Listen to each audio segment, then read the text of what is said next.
Үч нерсеңди колдон келсе мындай этият карма, көп адам билбесин дейт.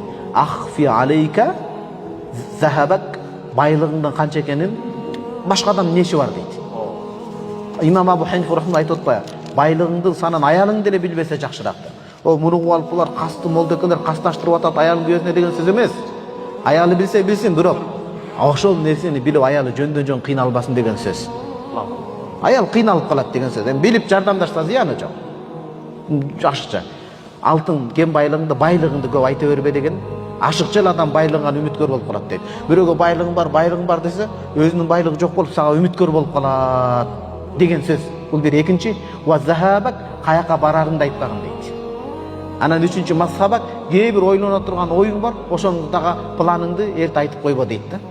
Ишиңди, максатыңды эртерээк айтып койсоң, ишке ашып кетсе жакшы, ишке ашпай калса жаман.